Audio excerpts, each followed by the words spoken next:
Good evening, everybody. Thanks for joining us at Liberty Station. Tonight we have a pit bull on the line.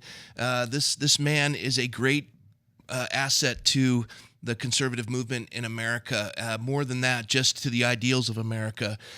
In the stairwell at the law school of Harvard, there's a plaque that's used in the commencement every year that says, "The law is the wise restraints that make men free."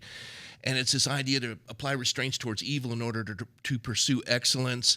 But we're in a day and age where the law is no longer about restraining evil. It's now weaponizing against good people and usurping these inalienable rights.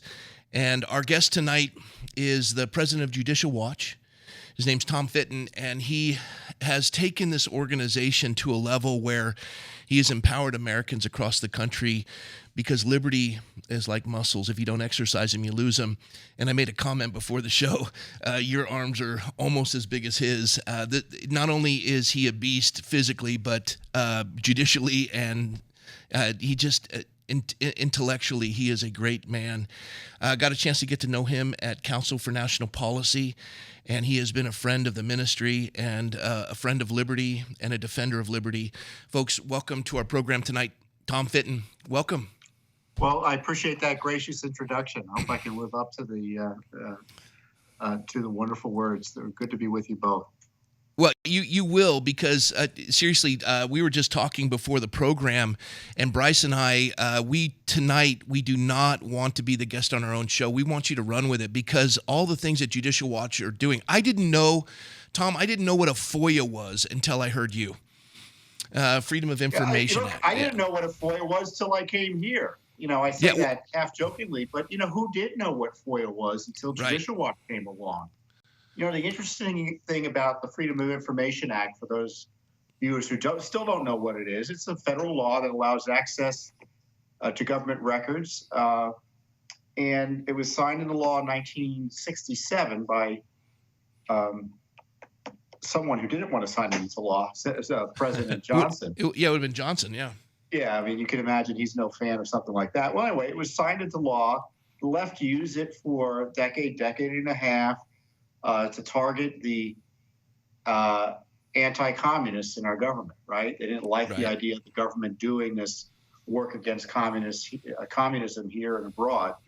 And so they were harassing the national security state. And, frankly, they needed a little harassment. There's nothing wrong with a little oversight. Well, Judicial Watch came along and started using FOIA to advance conservative values. And we take the approach that, as conservatives, that the government typically is corrupt. And so, pretty much everything they do deserves a look-see. And so we file Freedom of Information Act requests. And even worse, even when there is evidence of corruption, it's too often only Judicial Watch that's actually following up with FOIAs to figure out what's going on. And, we've changed the course of history repeatedly as a result of using this precious right we have that flows out of our ability, our constitutional right to petition our government. Right? When you think about it, it's that core First Amendment right to say we deserve and we have a right, a God-given right, to find out what the government's up to. If there's going to be consent of the governed, how can that operate if the government operates largely in secrecy? And tell the viewers and the listeners some of those great victories that you've accomplished at Judicial Watch that really has, in modern history, changed the course for so many of us. I mean, in the thick of it, when it was just absolute darkness and frustration, it seemed like there was just no good news. All of a sudden, Judicial Watch would come out and be like, "Yeah, Tom, go get them, man." Share with us some of those so that the folks can hear it, if you would. Some of your favorites. The biggest success, or the most, I would say, historically significant work is related to Benghazi. Now, you remember the Benghazi lie, where we had this terrorist attack in Benghazi, Libya. We lost an ambassador, the first time it's happened since Jimmy Carter in Afghanistan. And, and three other good Americans. There was a young State Department aide. I mean, I feel, out of all the three, the ambassador, he kind of knows what they're getting into. Those CIA heroes, they've been around the block, but they sent this kid over there, and he ended up getting killed in this attack. So we lost four great Americans that day. And they lied about the circumstances of it. It was quite obvious they were lying. It happened on 9/11, 2012. And they pretended it wasn't a terrorist attack, even though it had all the elements of that. And so we started asking questions almost immediately. We sued. And what was interesting about it is we sued, we got some records, and we noticed there were no Clinton records, right? No Clinton emails. So rather than go back and say, did you search? Did we ask the right way, which is the game they play? We submitted another request. We sued again. And they came back with more, essentially the same group of documents. And we said, what's going on here? This is the same group of records. What about Clinton emails? It's Secretary of State. Where are they? Yeah. And they stalled and delayed. This was during the 2000, I guess it was 2014, maybe 15. And then they told the court, saying, well, there are other records we're looking at. And it turned out it was the Clinton emails. So our FOIA about Benghazi uncovered the Clinton emails, which led to really the unraveling of her presidential hopes. Because she had she had a server. She had her own separate server, and So and again, I just presume everyone knows this, but she was Secretary of State, and she was running her emails through a server in her home or at the Clinton Foundation. It's not necessarily, I forget which, but it doesn't really matter. So you had classified information being sent there, and none of that was being turned over in response to FOIAs. Congress couldn't figure it out. Once we uncovered.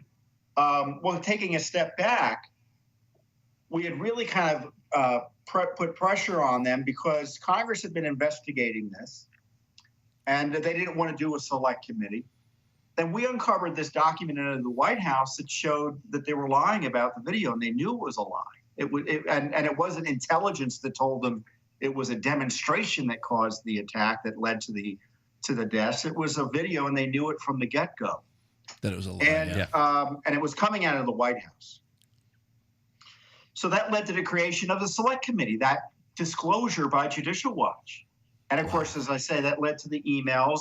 So we found that she was hiding classified information. So they started doing in retrospect, a pretend criminal investigation of her. And then the emails also through those emails and other litigation, we uncovered that they were using the State Department to take care of donors to the Clinton Foundation. So you had this play-to-play scandal. So, you put all of that together, and the American people concluded she shouldn't have been president, in large measure, in my view, because of that corruption. So we didn't do it because I didn't know if Hillary was going to run for president at the time we initiated these investigations. In fact, I was suspicious she would. Yeah. But it turned out she did, and these disclosures upended her campaign, and it resulted in President Trump being elected. And kind of putting a wrench in the whole World Economic Forum, all this stuff, and now they got Biden, who's fading rapidly. Bless you, Tom. Another one that comes to mind for Judicial Watch. That one that takes the cake. But there's been so many you've been involved in. And how did you get involved with Judicial Watch? Do you have a lawyer background? What inspired you? I've been a movement guy for since I'm a kid, practically speaking, and I joined Judicial Watch in 1998. I liked what they were doing in terms of this anti-corruption approach. Remember, we were founded in '94. We're operating during the Clinton administration. Yeah. Which was pretty darn corrupt.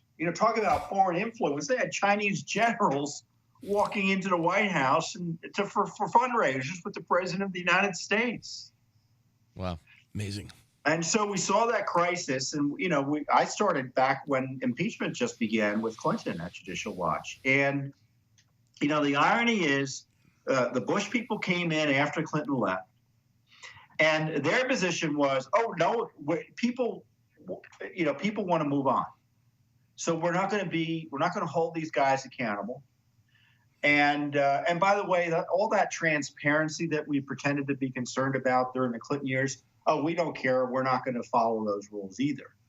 So we ended up suing the Bush administration for records more often than the Clinton administration. And then Obama came in, and all these issues, everything that was going wrong kind of really went wrong under Obama in terms of government corruption. Things metastasized in terms of government corruption and arrogance. And Obama had these personal corruption issues as well. So Judicial Watch became, the #1 watchdog in the country, if not the world, in terms of holding this Obama administration to account. And we never slowed down during the Trump administration, and we just keep on doing more and better through this Biden administration. With the Judicial Watch and with the Biden administration, especially with the January 6th event and the narrative that they've given us with COVID, and I know there's areas that you kind of want to stay in one lane and you don't want to run after certain things, but what do you avoid and what are you willing to dig into? Because our fellowship, maybe unlike Judicial Watch, we're with some of these. Like there's two grandmas whose doors were knocked down by the FBI because they were at the Capitol that day. We have somebody who never stepped foot in the Capitol, yet they're facing 16 years in prison. And yet we watched 35 buildings burn during the inauguration and nobody's prosecuted. Is there, and footage is not being released, and that's probably not an area you guys dig into. You probably like to. Are there parameters? How do you guys pick a direction you want to go? Oh, we're not afraid of that. We're not afraid, Rob, to ask those types of questions about what's going on. Well, you could be hunting for Area 50. They could have you all over the place. There's obviously. Oh yeah. Well, January 6th, for being told, Rob, is this is the worst day in American history, right? That's the way the left likes to pretend, right? And so we're going to investigate what on that day. What are the videos? Where are all the videos from the Capitol? We sued Congress for the videos. They don't think they have. What's interesting is that Congress, and your listeners should frankly ask their members about this. They don't follow FOIA. So I can't FOIA Congress. We can't ask Congress under FOIA. But there is a common. Wait. And we're confused, Tom. We're confused because you said Congress doesn't follow FOIA. Bryce. Well, yeah, I was just about to just clarify that. So they are not subject to FOIA. They're exempt from that. They're not subject to FOIA. Wow. But what they are subject to potentially, I talked about this God-given right, and it's the common law right that citizens have to access to government information, and it's a right that the courts have said predate our Constitution. And so we're not asking for Nancy Pelosi's personal FOIAs. They may have an objection constitutionally to that. But we are asking for the videos of the Capitol Hill police force from that day. What are the videos? What do they show? 14,000 hours of videos. What about emails between the police and the politicians who were running the show that day? Where are they? So we sued in federal court. And this is the incredible thing. They've come back to us and said, well, you can't get these records because we have sovereign immunity. And, my non-lawyer way of describing that is that the Congress says, well, you can't sue us unless we pass a law saying we can sue you or you can sue us. And that's not the way it works, certainly for this common law right that we're trying to vindicate. And then secondly, even if you do have the right to public records, certain public records from Congress, these, quote, aren't public records. And even if they are, the public interest in them is not significant enough for them to be released. So they are promoting exemption from lawsuits, and that this most important day in American history, basic records about what happened that day, that depict the event, can't be released to the people. So that's the Pelosi Congress on January 6th. The same Congress whose rump committee under Pelosi, this 1/6 committee, I call it the rump committee, because it's not a real committee. It's invalid and illegitimate, is trying to put their political opponents in jail for citing privileges and asserting privileges to to avoid testimony and to protect the president's rights and their own First Amendment rights. And for that, they're being punished by being sent over to the Justice Department for potential prosecution. So they're trying to jail people, what they say are obstructing Congress, while they're hiding documents from the American people about the issue they're supposedly investigating. It's evil. Now, where's this going to go in your estimation? Because we've got folks that haven't seen the light of day. They're in that D.C. prison, which is just it's a pit. That place is awful. Yeah. They haven't been given due process, and now they're going after members of Congress or members of the president's cabinet. Where will this go? And they know that there's going to be a red wave in the midterms. At least that's all indicators. What's your sense on all this, Tom? Well, the question is it going to get worse, right? Are they going to put more people in jail? I mean, the Justice Department is talking about targeting the those in the states that we're talking about alternative elector slates, right?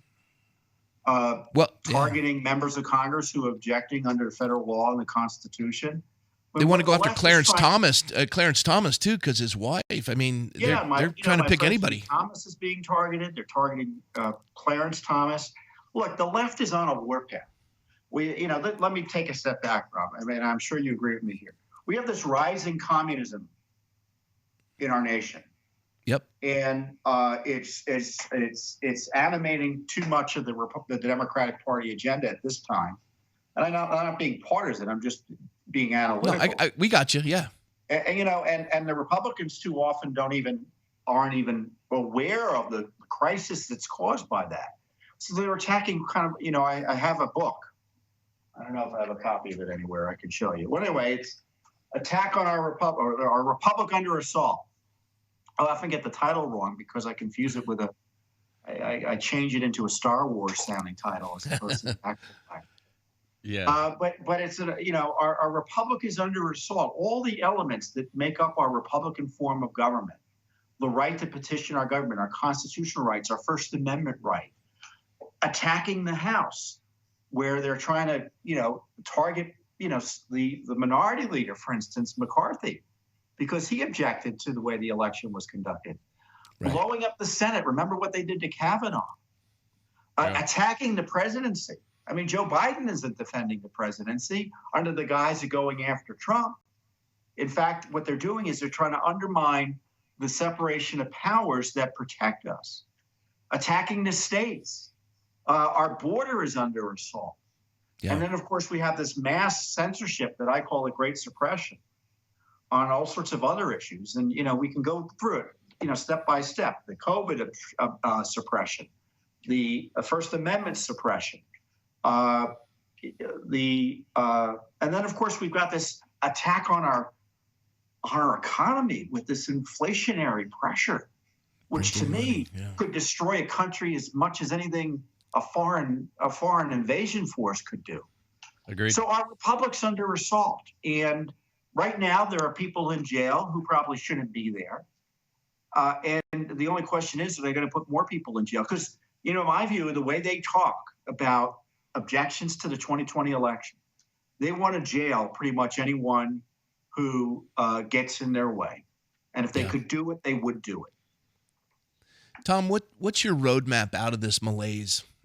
Knowing what you know and inspired as you are, and as committed as you are, you're not doing this because you don't see an end game. You're hopeful. Otherwise, you wouldn't do it. It's the right thing to do. We're not in charge of the outcome. We're in charge of being faithful. But come on. Knowing what you know, there's got to be something that you would consider priority in the course of your day, where you're given many avenues to investigate. What to you are the most hopeful areas, and that you see Judicial Watch really focusing on? Well, the first thing we should remember, there's always an opposition, right? Yep. And, and President Biden's learning there's an opposition. And, President Trump had an opposition. And That's the reality of it. So that's the good news. There's always people who want to do the right thing. And I don't mean Republican or Democrat. I just mean, I mean, you guys are in California. There's an opposition in California. We all think they're all a bunch of leftists there from the vantage, kooky California. But there are many fine Americans, both liberal and conservative in California, who we'd be happy to continue to work with in the furtherance of our American values. And so I'm confident in that. Look at people have told us you can't question the election. You can't be concerned about future elections. That hasn't stopped Americans from A, asking questions about the election. They're not cowed. Or B, taking steps to secure their elections in the future. They're not cowed. So there's all this tremendous grassroots pressure. And the other thing is, are we doing what we can do? And that's kind of what Judicial Watch is. Like, well, what is it we can do? Well, we can do FOIA. We can sue government officials when they commit misconduct. There are all these tools available to us under the law. And so if your listeners are wondering, boy, I really feel upset about what's going on. It's like, then ask yourself, what is it you can do? Well, you've got certain rights as a citizen still. Are you exercising all those rights? Are you petitioning your government? Are you engaged in the political process? Are you educating your fellow citizens, your family members, your fellow church members, your business associates? Are you doing what you can do? And, I guess we always can be doing more if we're self-reflective about it. But, I don't know about you, but I sleep easily each night because I think we're doing what we can do. And so if you're doing what you can do, things, may not work out well. And the other thing is, I'm an optimist, and that's why I'm outraged all the time. Because I expect people to do the right thing. But I'm an optimist in the sense that for everything that's going wrong, one man, one woman, one leader could change it. That's right. Imagine if we had different leadership in the House and the Senate at key times in our recent history. Imagine we had different presidents or different Supreme Court justices. I'm talking about, 9 to 15 different people in leadership positions. If they were different, we would be in a very different country in terms of our policy discussions, in our culture, even our cultural discussions. So, so that's why that's why I'm both frustrated and hopeful, because I don't think it takes as much as people think it takes to transform a country and get a country back on track. That's wisdom right there. Yeah, that's wisdom, and it speaks to me because that's probably in the last 18 months what I have learned. It doesn't take a lot of people to make an enormous difference. That has become so clear to me. Have you seen, just switching a little bit because you were talking about the election, have you seen the clips or the previews of 2,000 Mules with Dinesh D'Souza? I have, about the ballot harvesting boxes. Geo-targeting and how they've got, they have the mules, they show the transference of money, they take the rubber gloves off, the stuffing at the ballot drop boxes, and then following the tracking, going back to the headquarters of the locations, and they've got corruption evidence laid out. I mean, it's better than anything I've seen of all the speculation with the voting machines were corrupt. All that stuff to me just seemed like distraction. This seems to me like, man, if they don't move on this, what are your thoughts? Well, there are reasons that way of voting has never been really seen as a positive. Yeah, Europe doesn't want it because it's awful. It's an opportunity for fraud. I mean, if you went into a bank and all the cameras they had spray paint over, they didn't keep any written records. They didn't know who was coming and going, whose money they were taking into. I mean, imagine that. You would say with this bank, you can't trust anything these people. I'm going down the street. That's what was happening in too many states.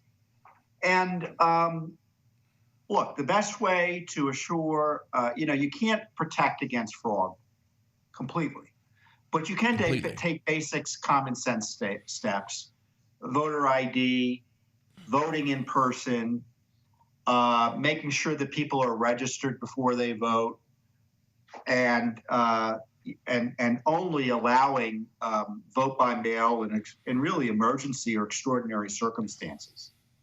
Yeah. I mean, if you're getting your head shot at abroad, as a member of our military, we'll figure out a way to count your vote. But otherwise, you got to show up and vote. Yeah. And I agree. certainly, like in California, they have ballot harvesting, which is it just blows up confidence in the system, because anyone can, we could bring in 100 Russians and they could go around collecting ballots. Nothing, and who knows? Nothing to police that. It's completely, it's a free for all. So there's got to be a lot of reform of our system. But the left hates elections. They don't like elections. I mean, this is why this vote by mail and early voting, in my view, is such a menace. Because, that's not, when you have votes that take place over months and counts that take place over months, that's not an election in any normal sense of the word. Yeah. I mean, that's kind of like a rolling survey with all the confidence we can have in such a survey. It's a banana republic. Yeah. It's just, well, how many more votes do we need to print? Because this is how many we're down. Right. Yeah. Well, Tom, do you want to touch on what you do at Council for National Policy? I mean, Judicial Watch is a huge part of your life, but you now are in leadership at CNP. And I don't know, I've never taken time to tell the folks about CNP. And I have to tell you, with Bob McEwen, Congressman McEwen, and yourself, and the leadership, the direction, honestly, as a new member, I'm really excited about it. And there's like a new, fresh life to it that was missing. Do you want to touch on it? Well, Council for National Policy is a private group, so I can't talk much about it. But it's a great group of conservative leaders and supporters that get together to talk about policy. And it's by invitation. It's by invitation. Yeah, right. And so, the media isn't allowed to come. Right. And so the left hates it, right? Yeah. Because conservatives aren't allowed to exercise their core First Amendment rights to get together and talk about policy. Only the left can. And so they've tried to spy on our group and spy on our meetings. So I'm proud to be in the leadership of that group. But to show you, without getting into the details of what we talk about and what we do there, which is private, is that the fact the left hates us and is so desperate to expose what we're doing tells you the success and the importance, tells you something about the success and the importance of the group. It's been around 50 plus years, right? What was the last anniversary of it? Yeah, 40 plus years. Yeah. Really remarkable organization. And I love the fact that, the left wants to know more about it, but it's a think tank, and it's where great things happen. And I've been blessed to be invited and be a member of it. And your leadership has been tremendous, Tom. Thanks, Bryce, you Bob. got any questions? Because I know he's busy, and I just don't want to take him take up all his time, but. Yeah, I would love to hear, and we can make this the last one, a little bit about how they are. First, is the tenor of the Biden administration different when it comes to answering the FOIA requests, and what is the more imaginative things they're doing to resist giving you guys the info? It's not different. It's things got awful under the Obama administration, and they haven't really changed that much. During the Trump years, every once in a while, we get things that we might not have otherwise gotten because someone was awake in the administration and said, well, this is FOIA, let's follow it. This is information that's important. But many of the legal positions haven't changed. I think one of the unfortunate things that we've learned over the years is that our what we call the deep state, the administrative agencies, people should realize the president is one man who's running a million plus, millions of people, practically speaking, work and report to him and his appointees. And he has little control. Many of them are partisan Democrats. They're liberals. Some of them try to do their work despite that because they recognize their job is to implement policy as directed by the senior levels of the administration and the president. Others don't like working at all, so that's just another matter. And the rest of them are ideologues who will do their best to undermine that. Yeah. And when it comes to FOIA, look, the resting state of the bureaucracy is secrecy. They don't like following it. The law requires them to respond in 20 days. So in some cases, even if they wanted to follow it, they practically speaking couldn't. So we don't necessarily sue at day 20, but we just have to fight for every piece of every scrap of paper. And I would say things changed dramatically once we found the Clinton emails. Wow. Where That's we great. used to be able to get accommodations from the other side in litigation, we'd have to sue for the time of day. And Well, so I'm now, really in order to get information that you're confident you're getting everything about, and we don't sue for everything we ask for, we don't have the capacity. We have thousands of FOIAs out there. But in order to make sure if there's something important, you really want it, you want to be confident you're getting everything you're supposed to under the law, at least within reason, you have to pursue a federal lawsuit. Let's do this. You have all that work you're doing. You're sitting in an office that probably has a lease on it. You have to remain in the nation's capital to contend with those things. You've got a staff that's probably very, very busy. And this is how do you support all that? And I'm teeing it up for you because I want you to tell the viewers and listeners how they can support Judicial Watch. Perfect. Yeah, I don't ask for money enough. I mean, if you get our mail, obviously we ask. You really don't. You really don't. I love that about you. But look, we're a nonprofit educational foundation that survives on donations from Americans, voluntary donations. We don't get money from the government unless we win in court. I love that. Sometimes we get some of our legal fees paid, but that's usually a pittance compared to what we actually spend. Right. But so, and that's the great thing about Judicial Watch. We're people may not, we're one of the largest groups at least on the conservative side of the aisle in the country. We have over 1 million supporters. And, the reason I'm able to do the work I'm able to do and my colleagues are able to do, we got lawyers and investigators and, media, accountant fundraisers, all of that is because we're supported by the American people. And people can go to our internet site at judicialwatch.org and sign up. They can look at all the documents that we found. I mean, we've got stuff on Fauci. We've got stuff on CRT. We're suing for teachers who have been targeted for firing and fired over their objections on CRT. We're exposing everything we can on Fauci and COVID and vaccines. Pretty much everything we know about Fauci and China is the result of our FOIA lawsuits. So I'm not really joking when I say we're investigating everything. Yeah. I mean, if there's something you're upset about and you're kind of aware of, we're probably asking a question on it. Yeah, well, I'm also happy that you take our guys, like the Bush administration and others, and also hold them to task, because corruption is corruption, whether it's our team, perceived our team, or their team. We need to be doing that. And I also know that the funny thing is, everyone says, look, Tom Fitton's pro-Trump. We sued the Trump administration probably more than anyone else here in the city. Yeah.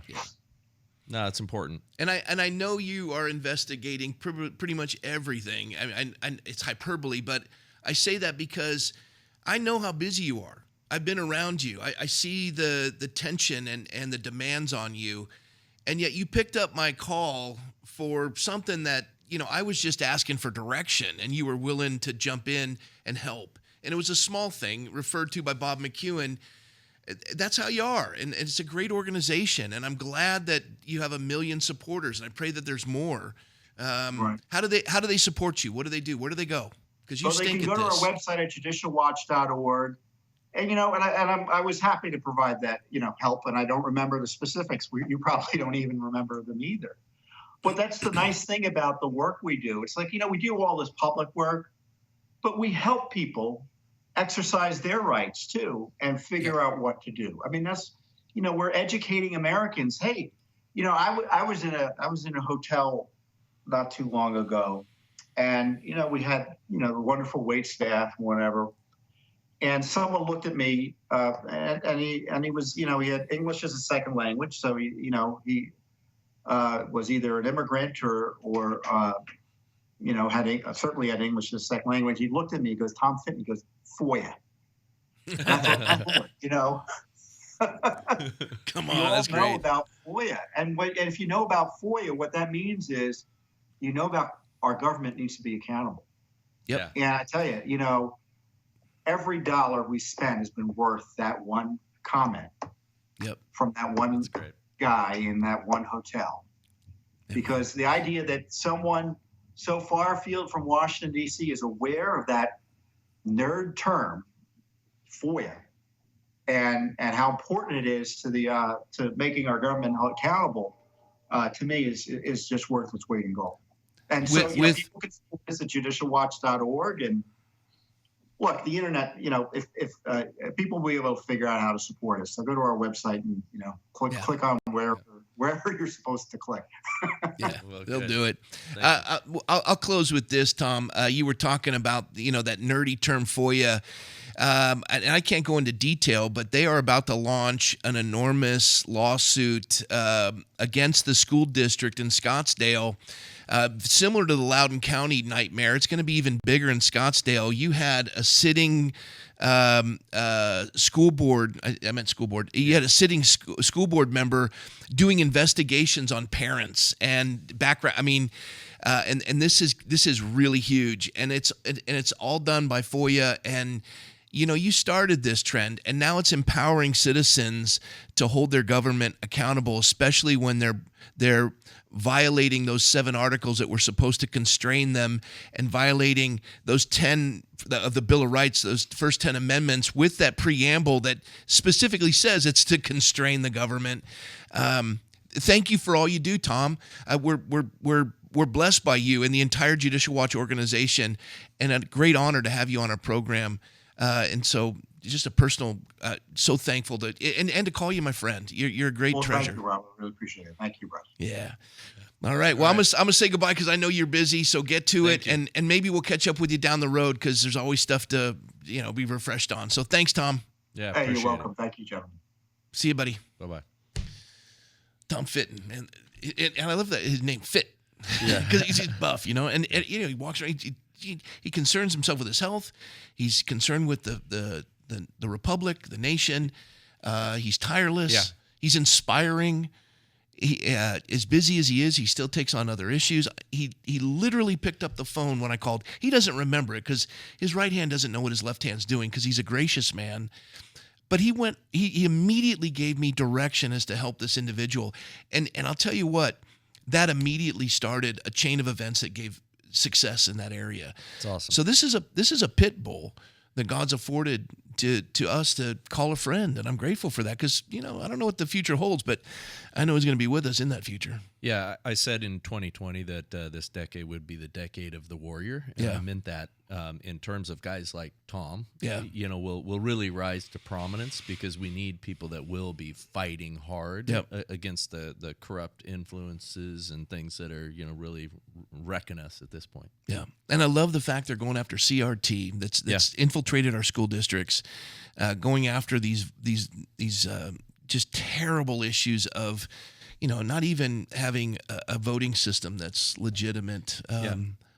Well, and I do love that he went after the Trump and Bush administrations and everything because we are called as Christians to to push back against those things, and just because it's perceived to be our team doesn't mean we should be letting those things go. We need transparency, we need honesty in our government.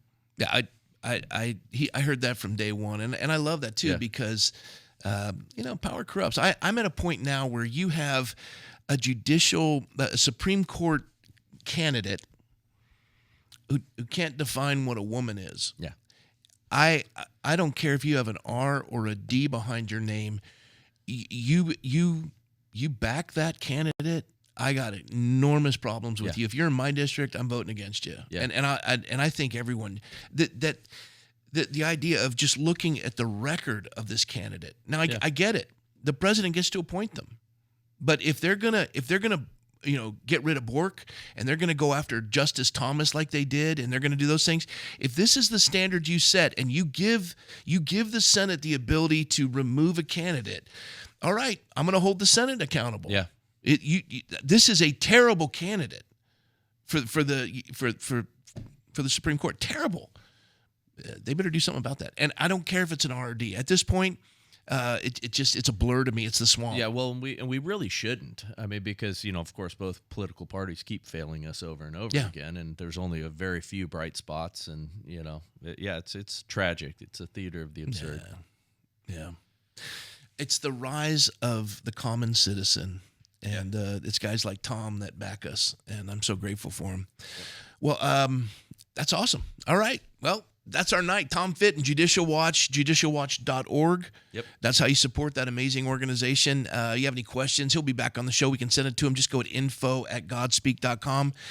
And until tomorrow night, thanks for joining us on another wonderful episode of Liberty Station. Good night, everybody. Good night.